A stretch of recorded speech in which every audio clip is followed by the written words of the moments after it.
네, 우리 리노 은혜교회 영적인 가족들과 함께 오늘 하나님께서 주시는 말씀 우리 함께 나누겠습니다. 오늘 같이 보실 말씀은요, 누가복음 22장 39절부터 46절에 있는 말씀입니다. 누가복음 22장 39절부터 46절에 있는 말씀입니다.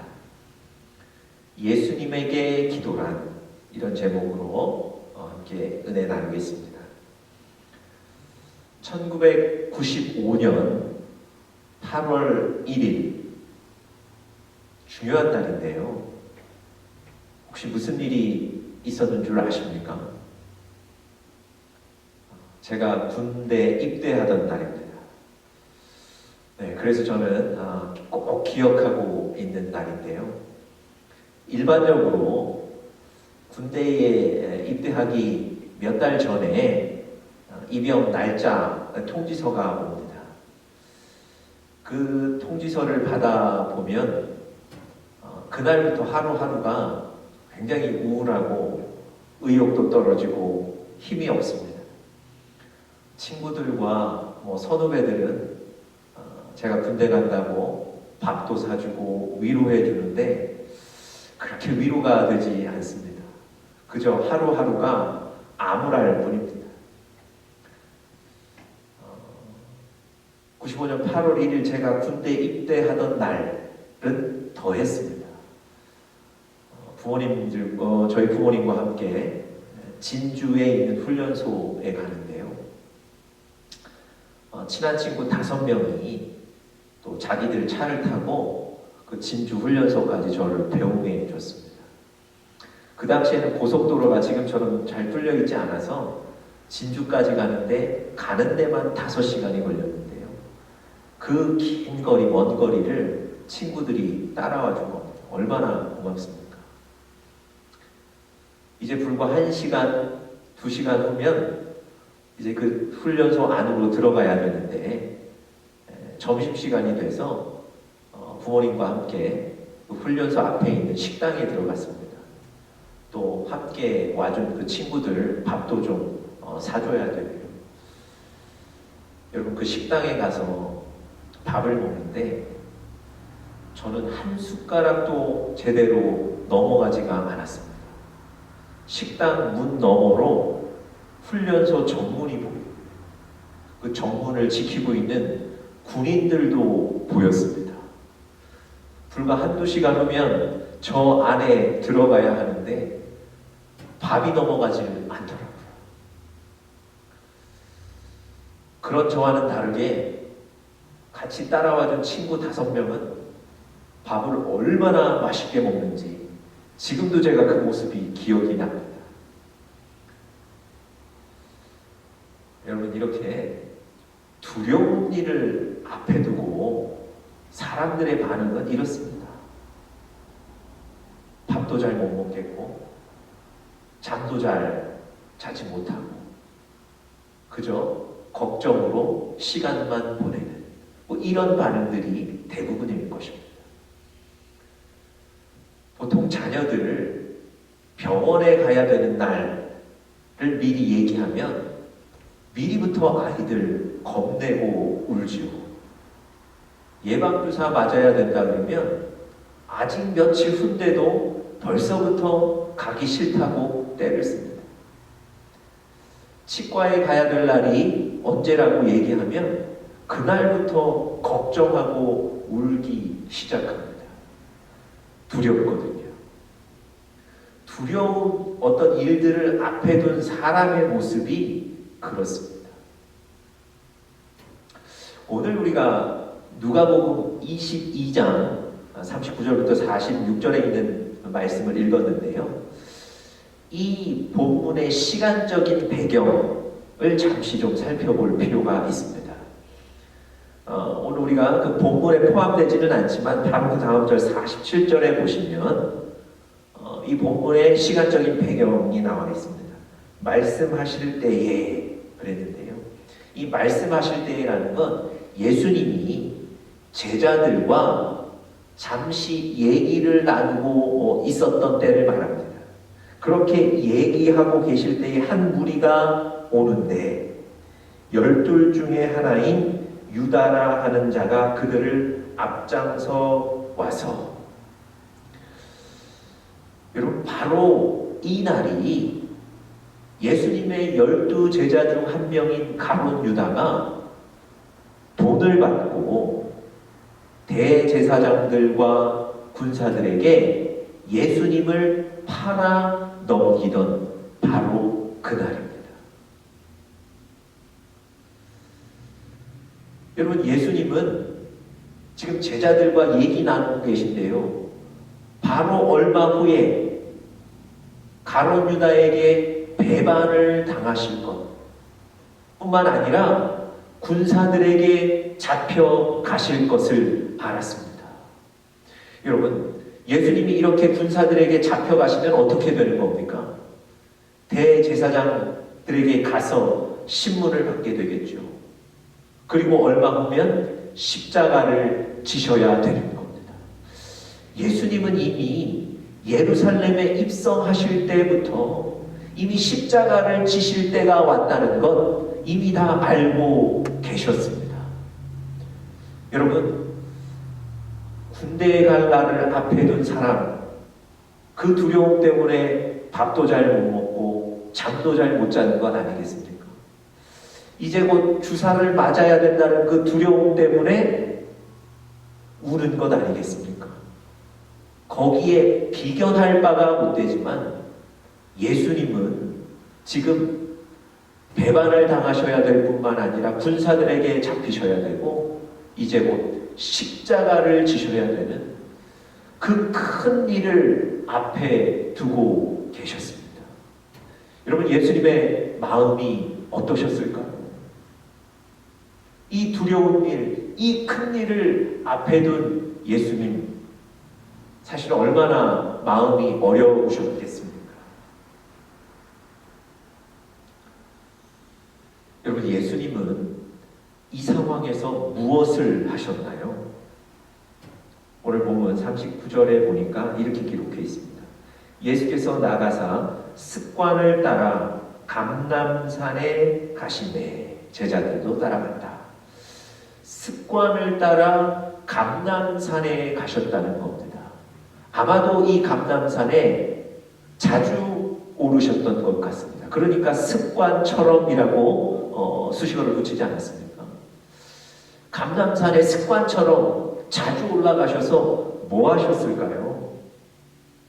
41절에 보니까 그들을 떠나 돌 던질 만큼 가서 무릎을 꿇고 기도하셨다. 이렇게 되어 있습니다. 여러분, 예수님은 습관을 따라 감람산에 가셔서 늘 기도하셨던 거예요. 여러분, 그런데 오늘이 어떤 날이라고요? 이제 곧 가룟 유다가 군사들을 대동하고 와서 예수님을 잡아가는 바로 그런 날입니다. 그리고 얼마 후면 십자가를 지셔야 되는 그런 상황입니다. 예수님은 지금 이 모든 일정들을 알고 계셨습니다. 두려운 사건, 두려운 일들이 바로 코앞에 와 있는 그런 상황에서 예수님은 지금 감람산에 올라가셔서 기도하셨다는 겁니다. 여러분, 오늘이 어떤 날이라고요? 배반당해서 군사들에게 잡혀가는 바로 그날, 두려운 일이 바로 코앞에 닥친 날인데 여느 평범한 날처럼 예수님은 습관에 따라 감람산에 올라가셔서 기도하고 계십니다.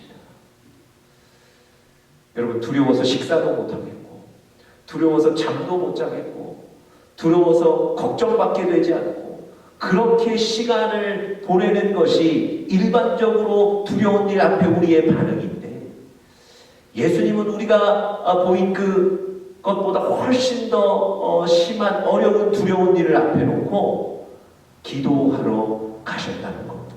그리고 기도하고 계십니다. 여러분, 어떻게 예수님은 지금 이때에 기도하실 수 있었을까요? 아니 왜 예수님은 이때 기도하시기로 작정하셨을까요? 예수님에게 기도란 무엇일까요? 이 짧은 본문 속에서 우리가 몇 가지로 좀 살펴보면서 여러분과 저에게도 도전이 될 수 있기를 간절히 바랍니다. 첫 번째로요, 예수님에게 기도는 시험과 유혹을 이길 수 있는 수단이었습니다. 시험과 유혹을 이기는 수단이었습니다. 예수님께서 지금 이 상황에 기도하러 올라가실 때 제자들도 함께 갔다 그랬고요. 40절에 보시면 예수님이 이 제자들에게 기도하라고 말씀하시는데 이 기도의 의미가 무엇인지를 정확하게 얘기해 주십니다. 40절 제가 한번 읽어보겠습니다. 그곳에 이르러 그들에게 이르시되 유혹에 빠지지 않게 기도하라. 유혹에 빠지지 않게 기도하라. 그렇게 말씀하십니다. 46절에도 동일한 말씀을 반복하시면서 제자들에게 기도의 의미에 대해서 가르치시는데요. 이르시되 어찌하여 자느냐 시험에 들지 않게 일어나 기도하라. 시험에 들지 않게, 유혹에 빠지지 않도록 기도하라. 시험을 이기도록 기도하라. 여러분, 예수님은 분명하게 기도가 우리를 유혹과 시험에서 이길 수 있도록 하는 수단이며 능력이라고 말씀하시는 겁니다. 여러분, 예수님은 지금 곧 군사들에게 붙잡히시고 그렇게 신문 받으시고 십자가를 지셔야 하는 이 큰 일을 앞에 두고 예수님은 어떤 마음이 드셨을까요? 물론 하나님이 주신 사명이기 때문에 감당해야 한다는 분명한 확신은 있었지만 예수님도 두렵지 않으셨을까요? 예수님도 이 고난을 좀 피하고 싶지는 않으셨을까요? 성경에 나오는 대로 예수님이 12영이나 되는 그 군 천사들을 동원해서 나를 잡으러 오는 이 군사들을 물리쳐서 이기고 싶은, 그래서 이 위기를 벗어나고 싶은 그런 마음은 없으셨을까요? 여러분, 42절에 여러분들 잘 아시는 예수님의 이 기도가 나오죠. 아버지여, 만일 아버지의 뜻이거든 이 잔을 내게서 옮기시옵소서. 이 고난의 잔을 좀 옮겨 주십시오. 여러분, 이렇게 기도하셨던 것은 예수님에게도 사실은 이 십자가의 고난, 군사들이 잡으러 오는 이 어떤 위기, 그런 것들이 두려운 일이라는 것을 단증하는 것 아니겠습니까? 여러분, 예수님이 얼마든지 순종하지 않고 다른 마음을 먹으실 수도 있었다는 거죠. 그런데 예수님은 그 유혹, 그 시험을 이길 수 있도록 기도하셨던 것입니다. 여러분, 여러분과 저의 삶에도 얼마나 유혹들이 많습니까? 얼마나 시험들이 많이 옵니까? 여러분과 제가 신앙생활을 하고 있지만 그 신앙생활을 멈추도록 하는 시험과 유혹들이 너무 많습니다. 하나님 앞에 열정을 가졌었는데 그 열정을 꺾어버리는 시험과 유혹들이 너무 많습니다. 하나님의 도움 아니면, 하나님의 말씀 아니면 살 수 없다고 믿었던 우리의 신앙이 있었는데요. 이제는 하나님의 도움을 구하지 않고 또 말씀을 깨닫지 못하게 하는, 말씀을 사모하지 못하게 하는 그런 시험과 유혹들이 너무 많습니다. 하나님의 길, 그 어려운 길이 아니라 쉬운 길로 가게 만드는 시험과 유혹들이 너무 많습니다. 하나님을 멀리 떠나게 하는 유혹들이 너무 많습니다. 간단하게 하나님께 예배드리는 이 일들을 막는 시험과 유혹들도 있습니다. 여러분, 그때마다 쓰러지고 그때마다 넘어지시고 그때마다 야, 나는 안 되겠구나 실망하지 않습니까? 여러분, 그렇게 넘어지는 게 당연한 게 아닙니다.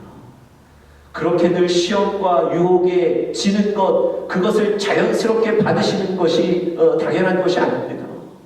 오늘 예수님이 말씀하신 대로 그 시험과 유혹을 이길 수 있는 수단이 바로 기도라는 겁니다.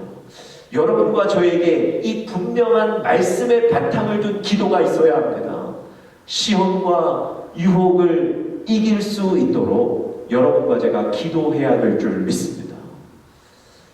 역으로 기도하지 않으면 어떻게 된다는 겁니까? 날마다 시험과 유혹에 진다는 거예요. 기도하지 않으면 날마다 하나님으로부터 멀어지는 그 시험과 유혹, 그것에 져버린다는 겁니다. 여러분, 우리가 힘을 내야 합니다. 이 시험과 유혹을 이길 수 있도록 기도하시는 우리 사랑하는 영적인 가족들 되시기를 간절히 축복합니다.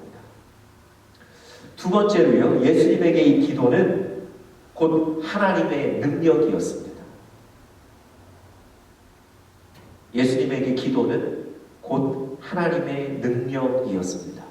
다시 말씀드리면 기도하면 하나님이 능력으로 함께 하신다는 거예요. 기도하면 하나님이 그 기도를 들으시고 하나님의 능력을 보여주신다는 겁니다.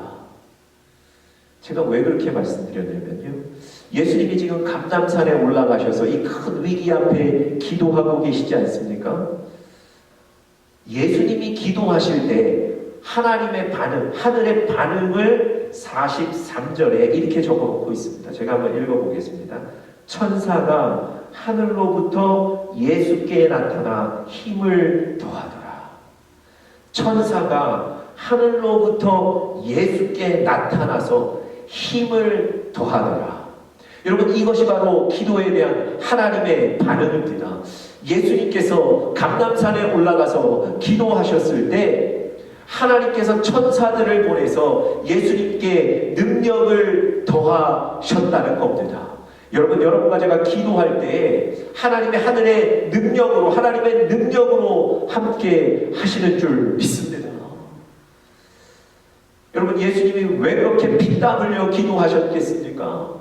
이게 바로 하나님의 능력이거든요. 유다의 왕 히스기야가 어느 날 하나님이 보내신 선지자 이사야로부터 사망 선고를 받습니다. 이사야가 히스기야에게 와서 당신이 죽고 더 이상 살지 못할 것입니다. 여러분, 사망 선고를 내립니다. 그때 이 히스기야가 어떤 반응을 보였다고요? 걱정하거나 근심할 여유조차도 없습니다. 그 얘기를 전한 이사야, 다리라도 붙잡고 흐느끼고 사정할 그런 어떤 여유도 없습니다. 성경에 보니까 자기 얼굴을 벽으로 향하여서 바로 기도하기 시작합니다. 하나님, 나를 긍휼히 여겨주십시오. 하나님, 나를 불쌍히 여겨주십시오. 하나님께서 그 히스기야의 기도를 들으셨습니다. 성경에 보니까 이렇게 표현해요. 이사야가 히스기야에게 사망 선고를 내리고 돌아오는 길인데요, 이 이사야가 성을 나오기도 전에 하나님의 음성이 이사야에게 들려서 너는 다시 돌아가라는 겁니다. 히스기야에게 돌아가서 내가 너의 기도를 들어서 너의 병을 치료하고 너의 생명을 15년 연장시킬 것이다. 여러분, 이사야가 히스기야에게 사망 선고를 하고 나오는 길인데요, 아직 성을 빠져나가기도 전인데 이 히스기야의 기도를 들으시고 하나님께서 즉각적으로 응답하시는데 병을 고치시고 15년 생명을 연장시켜 주신다고 응답하셨던 것입니다. 여러분, 기도는 하나님의 능력입니다. 무엇으로 이 하나님의 능력을 경험하시고 얻으시겠습니까?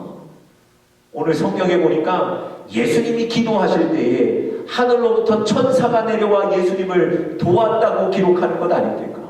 여러분과 제가 하나님 앞에 기도할 때 하나님께서 우리 기도를 들으시고 하나님의 능력을 우리에게 부어주실 줄 믿습니다. 하나님의 능력으로 우리를 도우실 줄 믿습니다.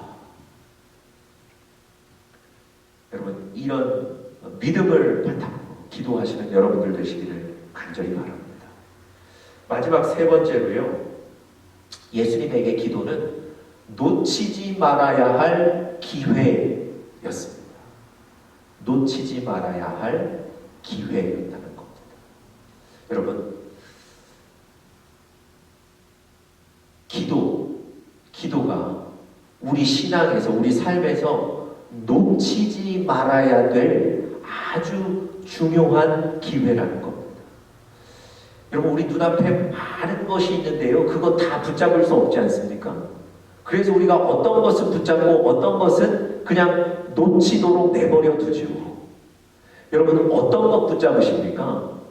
가장 중요한 것, 지금 나에게 필요한 것 붙잡으시지 않습니까?